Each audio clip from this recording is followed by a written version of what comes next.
Greetings, friends. Recently, former police commissioner William Bratton was quoted regarding New York City drug use policy with the words, quote, "The world has turned upside down."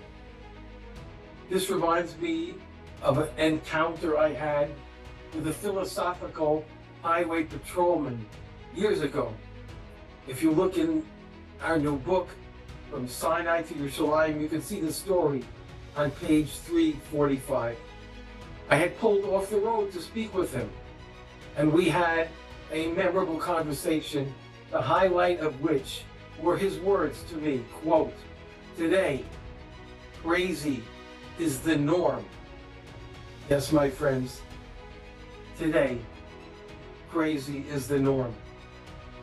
Someone expressed shock to me recently about the use of surgical procedures to alter the gender in which children are born.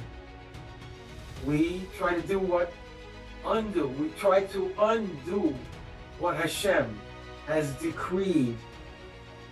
This person asserted that such a thing has never before existed in history. But I pointed out that similar insanity existed before the great flood, which destroyed the world in the time of Noah. Here's a quote from my book, Hold On, Surviving the Days Before Mashiach. Quote, "Noah worked for 120 years constructing the ark. Building this great boat in public was equivalent to announcing to the world that the world was about to be destroyed. But no one paid attention. In fact, they made fun of Noah, that he was right. Nearly all humanity was wiped out. Humanity had caused its own destruction by rejecting the rules Hashem had given them to live in this world. The situation is repeating itself now. Moral corruption has become the law of the land in many countries which consider themselves civilized. The Torah makes it clear that this spells certain doom. Hashem made human beings as man and woman. Through their union, life continues on earth. If mankind tries to uproot the order in which Hashem made the world, the result is not life, but death. Thus, the death of the world through the great flood occurred as a result of moral degradation. As it says, quote, "All flesh had perverted its way on the earth." It's taught in the Brisa. The waters of the flood were harsh. Rav Chizda said, they acted corruptly and therefore they were punished with boiling water. The accepted way of life of the present generation includes a complete rejection of the order by which Hashem created the world. This phenomenon is occurring around the globe. The behavior which directly caused the destruction of the world in the time of Noah is recurring, and we are not willing to acknowledge what is happening. It used to be a joke when I was a kid. The New Yorker magazine would run cartoons of crazy men with beards on street corners holding a sign which read, "The end of the world is coming." Actually, it wasn't such a joke, because that was during the Cold War, when people were actively afraid of atomic warfare and imminent world destruction. We used to have air raid drills in elementary school, during which we would hide under our little desks. Some protection. My own uncle moved with his young wife to Northern California because their Long Island home was next to the Brookhaven National Laboratory, which was considered a prime target of Russian intercontinental ballistic missiles. My uncle was killed shortly thereafter in a car crash in California.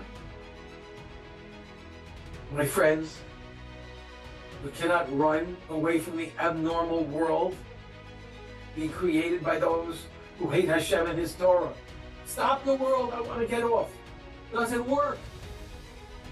Sodom was obliterated by Hashem, but angels were sent to rescue Lot and his family.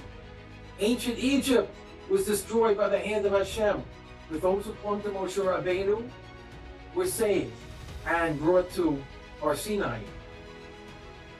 The same thing will occur to this impure culture in the end of history, but we can be among those who cling to Hashem in order to save ourselves. As the Navi says, the prophet, a sun of righteousness will shine for you who fear my name with healing in its rays. We have to know that Hashem will save us if we hold tight to Him and His Torah.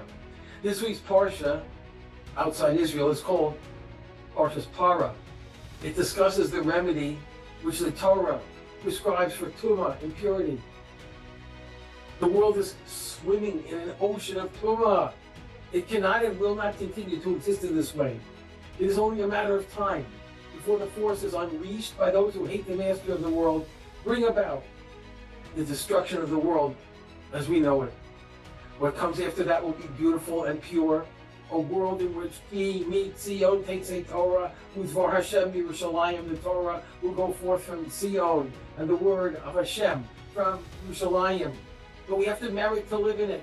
We have to be like Noah in the days of the flood, the followers of Moshe Rabbeinu in Mitzrayim, and those who fear Hashem's name in our own days. That means swimming against the tide, which is exceedingly difficult. The Torah keeps us afloat. We have the formula for the para aduma. We have to kill and burn the red heifer of rebellion against the master of the universe. We have to close our eyes and ears to the tumah around us and strive to dwell in the purity of Torah. It can be done, and Hashem assures us that those who cling to His name will survive and enter the beautiful and perfect world of Mashiach ben David of the Beis HaMikdash. May we see it soon in our days. Good Shabbos.